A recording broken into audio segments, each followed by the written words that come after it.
정치권 현안 여야의 시각에서 살펴보는 정치 좀 아는 누나들, 최민희 전 의원, 진수희 전 의원 두 분의 누나 어서 오세요. 안녕하세요. 네, 오늘 아까 일부 시간에 박주민 최고위원하고 인터뷰도 했습니다만 이 비례연합정당 문제 아직 민주당이 골치를 앓고 있네요.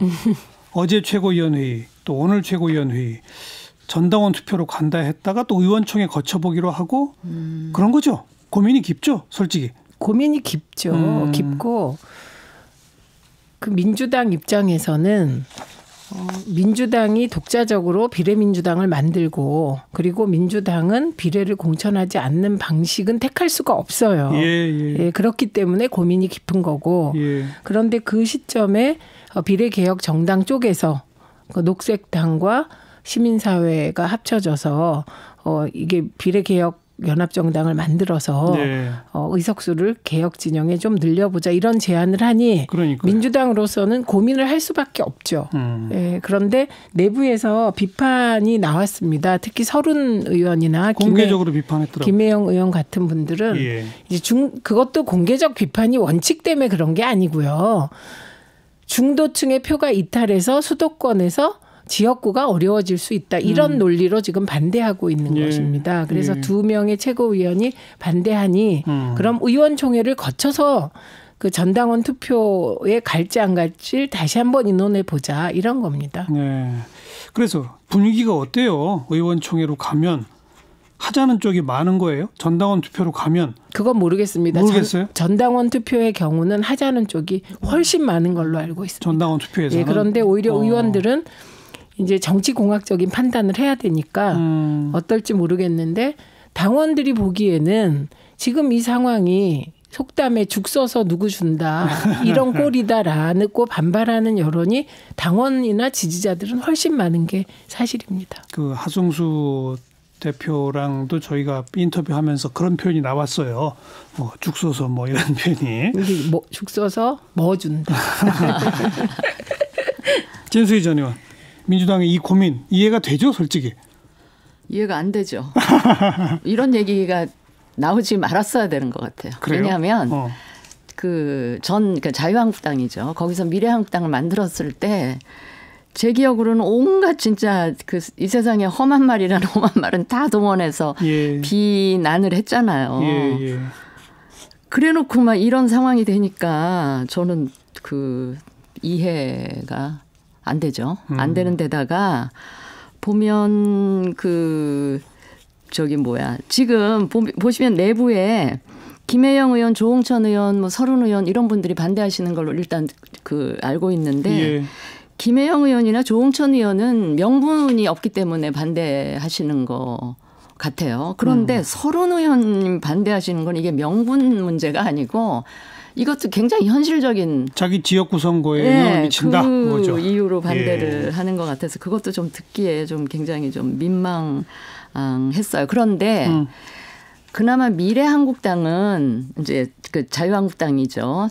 지금 통합당의 전신. 거기서는 자신들이 동의하지 않았던 선거법이 통과됨으로 해서 정말 그 원하지 않는 불리한 선거를 치루어야 됐기 때문에 꼼수라는 비난을 듣고도 그럴 수밖에 없었는데 선거법 자체에 반대했기 때문에 논리적으로 가능하다. 네, 그런 명분이라도 굳이 찾으려면 찾을 수가 있는데 민주당은 그 개정 선거법을 이렇게 주도해 놓고서 지금 와서 이러니까 참 좀 뭐 이렇게 적당한 표현을 찾기가 제가 좀 힘드네요. 저 논리에 대해서는 어떻게 보세요?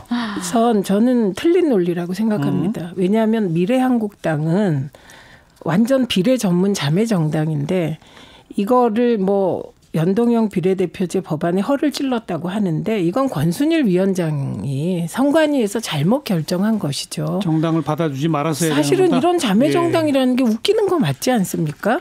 그런데 그렇게 상황이 됐단 말이죠. 그래서 연동형 비례대표제의 애초 취지는 소수 정당에게 기회를 주고 다양한 국회를 구성해보자. 그래서 녹색당, 미래당, 청년당 이런 데가 의석수를 갖게 하자는 건데 그럼 미래한국당으로 인해서 거대 야당이 다수의 연동형 비례 의석과 병립형 의석을 가져가게 됐단 말이죠. 그러니까요. 그러니까 연동형 비례대표제의 정신이 미래한국당에 의해서 훼손된 겁니다. 그러면 그랬을 때 민주당이 만약에 비례민주당을 만들어서 우리도 또 미래한국당처럼 독식하겠다.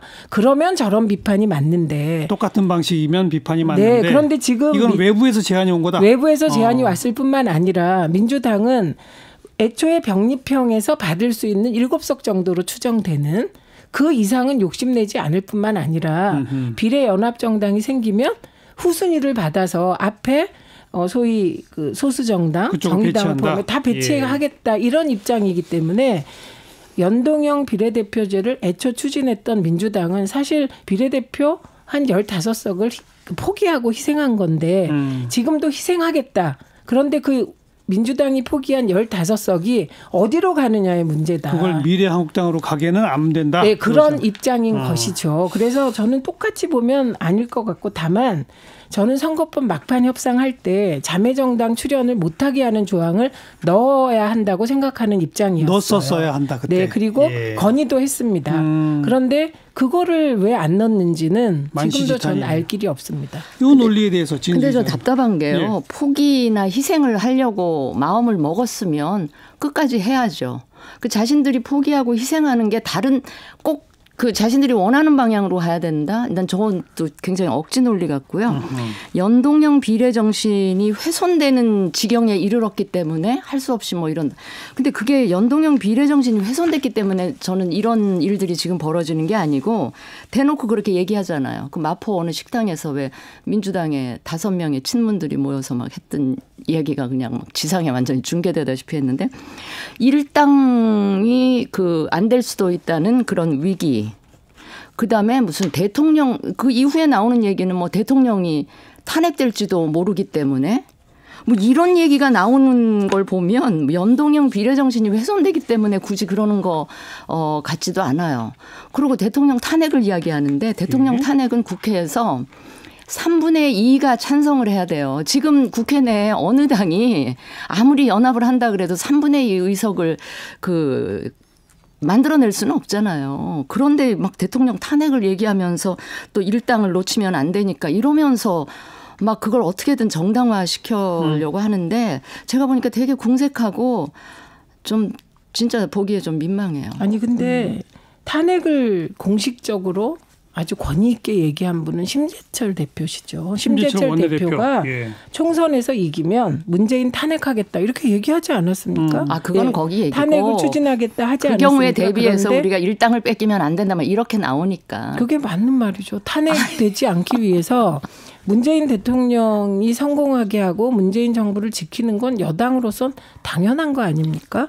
그리고 마찬가지로 미래한국당은 사실 자유한국당은 비례를 없애자는 정당이기 때문에 근본적으로 보면 비례 내면 안 되는 건 자유한국당이죠. 그래서 저는 지금 이제 명분으로 하면 충분히 민주당에서 명분을 만들 수 있다고 생각합니다. 실리의 측면에서 얘기하면 그 실리라는 건 비난을 감수하고라도 문재인 대통령을 지키기 위해서 문재인 정부 성공을 위해서 일당을 해야 되겠다. 이거를 왜 비난합니까? 아니 이제 어차피 뭐 선거라고 하는 게 정당들이 각자의 논리를 가지고 국민을 설득하는 과정이 아닙니까? 그렇죠? 이게 민주당은 이 비례 정당에 대한 입장이 최종 결정되면 그 최종 결정된 입장을 가지고 또 국민을 설득해야 되겠죠. 그리고 미래통합당은 미래한국당에 대한 논리를 가지고 이 선거법 자체가 이미 뭐 잘못된 것이니 그런 논리로 설득하고 있는 거 아니겠어요? 그렇죠. 이미 들을 만큼 비난 많이 들었고 지적당했고요. 그래서 그 과정을 국민들이 알고 지금 판단을 하고 계실 것 같고요. 그런데 그 과정에서 엄청난 비판에 입에 담기 힘든 험한 말을 쏟아낸 민주당이 우리가 하는 거는 그거랑은 달라요라고 하지만 국민들이 보기에는 별반 다르지 않아요. 아니 이제 그것이 별반 다르지 않다는 논리와 이건 다르다라는 논리가 국민들 설득할 때 누가 더 잘하는지 조금 그거 아닐까 싶어요. 아니 그러니까 열린민주당 같은 경우가 정봉주 의원하고 손혜원 의원 둘이 하는 거잖아요. 그런데 그게 비례 한 여론조사에 따르면 그게 뭐 5%를 훨씬 지지가 넘는 것을 보면 그 국민들이 그런 것 같지 않습니다. 그건 국민이 아니고 친문들일 거예요. 그 친문 그 권리 뭐 이런 국민들이요. 아니 거기에다가 만약에 마찬가지죠. 그나저나 이 비례연합정당 쪽에 민주당이 공식 참여하는 걸로 결론이 나도 그 열린민주당은 그냥 가는 거예요. 어떻게 되는 거예요? 합하겠죠. 그거는 그 표가 모르죠. 왜냐하면 지금 정봉주 전 의원과 손혜원 의원의 경우는 독자적으로 가겠다는 겁니다. 그래요? 그리고 민주당을 비판하고 있습니다. 민주당이 너무 개혁에 미온적이다. 우경화되고 있다. 그래서 그런 식으로 비판하기 시작하면 정체성을 가지고 비판하기 시작하면 이제 그렇게 쉽게 합쳐지기 쉽지 않죠. 독자 노선은 갈 여지도 그럴 있다? 가능성도 있고. 알겠습니다. 이 열린민주당은 사실 정의당 표를 앗아올 수도 있습니다. 그럴 가능성도 있죠. 왜냐하면 선명하게 그러나 실용적으로 우리가 이런 노선을 가지고 가겠다고 하면 또 민주당의 개혁에 또 실망하는 민주당 지지자들도 있지 않겠습니까? 그쪽은 열린민주당이 손을 들어줄 수도 있는 그런 상황으로 보입니다. 저는 합친다고 봐요. 결국 합쳐서 지금 민주당을 비판하더라도 정봉주 의원이나 손혜원 의원이 다시 비례를 달고 들어가서 아니 그거 안 한다고 선언했는데요. 둘 다. 불출마한다고. 불출마 선언하고 시작하셨습니다. 열린민주당이 어떻게 될지도 또 하나의 남은 변수인데 우선 이 민주당의 최종 입장이 아직 결정이 안 됐기 때문에 오늘 얘기는 여기까지밖에 더 진도를 나갈 수가 없을 것 같고요. 자, 지금까지 공천 쭉 진행되는데 좀 이렇게까지 하는 깜짝 놀란 컷오프 인물들이 있어요? 홍준표, 김태호, 민병두 이런 분들이 좀 놀랄 만한 카드입니까? 어떻습니까? 저는 민주당에서는 별로 놀랄 만한 카드가 없었다고 제가 보고. 보기에는 별로 없었던 것 같고요. 예. 그 통합당에서는 꽤 많이 있는데 김태호, 홍준표 두 분 중에는 저는 홍준표 전 대표의 경우는 한 번 또 그렇게 옮기고 해보겠다라고 했기 때문에 그건 홍준표 전 대표가 이야기하듯이 경남이 예전 같지는 않기 때문에 좀 주지 않을까 싶었는데 그것마저도 그렇죠. 그래서 제가 좀 놀랬고요. 그다음에 부산 경남하고 대구 경북은 막 초선 재선도 마구 좀 컷오프 시키는 걸 보고 절반 이상이에요. 네, 굉장히 놀랬고 저 뒷감당이 꽤 클 텐데 어떻게 하시려고 하나라는 걱정도 살짝 하면서 그러나 이제 박근혜 전 대통령이 옥중 서신하면서 바깥에 소위 박근혜 전 대통령 옹립하려는 이 당들을 무력화 시켰기 때문에 그거에 더 힘을 얻어서 더 물갈이를 더 막 과감하게 한 게 아닌가. 그래서 하여튼 그 부분이 되게 좀 저로서는 놀랐다 그럴까요? 최민희 전 의원은 상대당이지만 저 대폭 물갈이 어떻게 평가하세요? 우선 민주당은 시스템 공천에 의해서 이종걸, 이석현 이미 탈락됐죠. 그 두 분이 시스템으로 탈락된 건 평가받을 만하다. 그리고 특히 이석현 의원 지역구에 권미혁, 이석현 의원 두 분이 현역이 나왔는데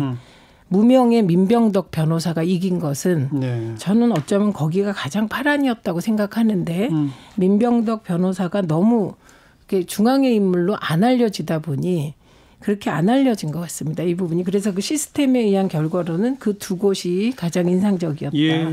이런 거고. 여당은 시스템에 의해서 조용히 쳐낼 사람을 쳐내는 그런 과정이라 별로 충격파가 크지 않았다는 점 동의합니다. 그리고 김용호 위원장을 높이 평가하는 것은 탄핵의 강을 논의를 통해서 건넌 게 아니라 공천을 통해서 건넜는데 그래서 탄핵 7적 거의 다 쳐냈고요. 권성동 의원 하나 남았습니다. 그래서 이분이 어떻게 될지 지켜보면 될 것 같고. 탄핵 7적이라고 하면 탄핵에 주도한 건가요? 아니면 반대? 모르겠어요. 7적이라고 막 돌아갔는데 정병국 의원조차도 불출마 선언을 했죠. 그렇기 때문에 권성동 의원도 아직은 아니죠. 미확정인데 어쨌든 지켜봐야 되겠지만 공천을 통해서 탄핵 문제를 해결하려고 애를 썼다. 이 점이 인정되고 그다음에 친박 컷오프 한 부분도 평가할 만합니다. 그런데 여기는 문제가 다른 데 있어요. 어디요? 미래통합당의 문제는 돌려막기 공천입니다. 예를 들면 김재원 의원을 그냥 쳐냈으면 됐는데 서울 중랑을에 경선을 시킨다든지 예를 들면 이혜훈 의원도 컷오프 된 사람을 다시 다른 지역에 경선을 붙인다든지 김용태 의원은 불출마 선언을 한 분인데 이분이 뭐 서로 그롤로 다시 배치한다든지 그러니까 이런 모습은 우리가 처음에 현역을 뭐 반을 잘라내고 30%를 잘라내고 누구로 채울 것인가가 중요하다. 네. 그런데 아마도 채울 사람이 마땅치 않았던가 아니면 반발을 최소화하기 위해서 이렇게라도 기회를 준 것인지 이 부분은 사실은 그 소위 탄핵의 강을 공천으로 잘 건너다가 마무리 부분에서 저는 약간의 문제가 발생했다고 생각합니다만 중요한 건 김영호 위원장에 의해서 공천으로 탄핵 문제가 일정 부분 해소됐다. 이거는 인정해야 된다. 그 탄핵을 주도한 사람도 또 친박 핵심도 네. 살살 쳐내고 있으니까. 네, 그건 저는 잘하는 거라고 생각합니다. 그런데 그 뒤에 나온 돌려막기 행태 이른바 그거는 비판받아야죠. 또 어떻게 보세요? 그 몇몇 분들 중에 제가 조금 디펜드를 해야 될 부분은 이제 김용태 의원은 그냥 불출마가 아니고요. 자기 지역구를 에서 더 이상 출마하지 않겠다는 그 의사 표시였고요. 그다음에 이혜훈 의원 같은 경우는 뭐 경쟁력이나 이런 건 엄청 뛰어났는데 그동안 그 통합당에서 오래전부터 그 텃밭 있잖아요. 강남 서초 거기에는 3선 이상은 안 준다. 그런 게 있었죠. 그런 게 이제 불문율처럼 되어 있는 상황에서 그 컷오프를 시키다 보니까 이제 경쟁력 있는 의원을 어디에선가 살리겠다는 이런 취지가 반영이 된 거고요. 그게요, 의원님 3선 4선을 치는 이유가 경쟁력이 있고 그분들은 어느 지역구 가도 될 만한데 3선 4선을 쳐내고 새 인물을 넣겠다는 게 사실 컷오프의 정신이다. 저는 요 점을 지적하는 거고. 아니 그러니까 이제 컷오프하고 서초에는 이제 새로운 인물이 왔고요. 그래서 저는 그 부분에 대해서 문제 삼는 거에는 조금 동의를 안 하고요. 저도 인정했는데. 그 대구에서 그 컷오프 내지는 좀 무리를 일으킨 사람들을 다른 데도 아니고 수도권에 서울로 이렇게 그게 아무리 경선이지만 단수 추천은 아니더라도 이제 그거는 좀 저는 아니라고 보고 그거는 조금 비판을 받아 마땅하다. 그 점은 최민희 전 의원이랑 생각이 비슷하시네. 네. 근데 그거는 아마도 반발해서 무소속 출마할까 봐 그걸 무마하기 위한 방법이라고 보세요? 그런 것 같지는 않고요. 애초에 공천 시작 초기에 그쪽 지역에 이제 전화 돌려서 좀 이번에는 좀 뭐 이렇게 전화를 돌릴 그 즈음에 버티지를 않고 그럼 저는 서울에 험지로 가겠습니다. 이렇게 미리 얘기를 한 분들은 협상이 좀 된 모양이네요. 예, 그런 분들은 이렇게 살려 올린 것 같은데 내막이 어쨌든 국민들이 보기에 아주 안 좋으시고요. 이분들은 서울에서 소구력이랄까 이런 게 있는 분들이 아닌데 굳이 저렇게 하면서 서울 선거 전체에 왜 안 좋은 영향을 주나 저는 좀 이해하기가 힘들었습니다. 그나저나 홍준표 전 대표는 황교안 대표한테 일단 이제 한 번 공을 넘긴 상태고 김태호 전 지사는 무소속 출마를 결정했고 무소속 출마하면 어떻게 돼요? 그쪽에? 무소속 출마하면 되지 않을까 싶은 이유가 그 지역이 지금 단수로 누가 받은 게 아니에요. 경선해야 되죠. 경선을 하면 거기 또 이렇게 서로 경선하고 나면 앙금이 생기거든요. 당 내에서도. 그러다 보면 거기에 김태호 지사가 무소속으로 가면 그 경선에서 당선된 사람이 끝까지 당선되기는 굉장히 어려운 그런 이제 구도의 측면이 있는 것 같고요. 더 나가서 PK, TK 지역에 무소속 출마가 더 쭉 나오는 사람은 거의 없어요, 이제는? 아니 의사표시는 하는데 통상 보면 공천 직후에는 막 그렇게 이제 흥분하고 막 화도 나고 막 주변에서 막 바람도 집어넣고 이렇게 하는데 이제 시간이 흐르면 조금 냉각기가 지나가면 좀 달라질 수도 있습니다. 민주당 쪽은 뭐 탈락되거나 경선에서 떨어지거나 컷오프 되신 분들 가운데 무소속 얘기하시는 분이 별로 없죠. 반발은 해도 그게 시스템이 작동되기 때문이라고 보고 그다음에 저는 오히려 그 미래한국당 쪽에 아주 관심이 가는 두 인물은 박형준 전 의원하고 유영아 변호사입니다. 박형준 전 의원은 조금 아까 기사를 보니까 미래한국당 비례공천 신청했다가 철회했어요. 그거 안 하는 그러니까 그거 아예 안 하셔야 되는 거고 제일 관심이 가는 인물은 그렇다면 유영아 변호사. 이게요. 박근혜 전 대통령의 옥중 메시지가 나오자마자 곧 유영아 변호사가 미래한국당 비례 출마를 해버리니까 그리고는 옥중 메시지에 그 말하자면 막 난리 치다가 사라져버렸어요. 의제가. 그래서 그분을 공천할까? 지켜봅시다. 이게 최대 관심사입니다. 정치 좀 아는 누나들 최민희 전 의원, 진수희 전 의원 수고하셨어요. 네, 감사합니다. 고맙습니다.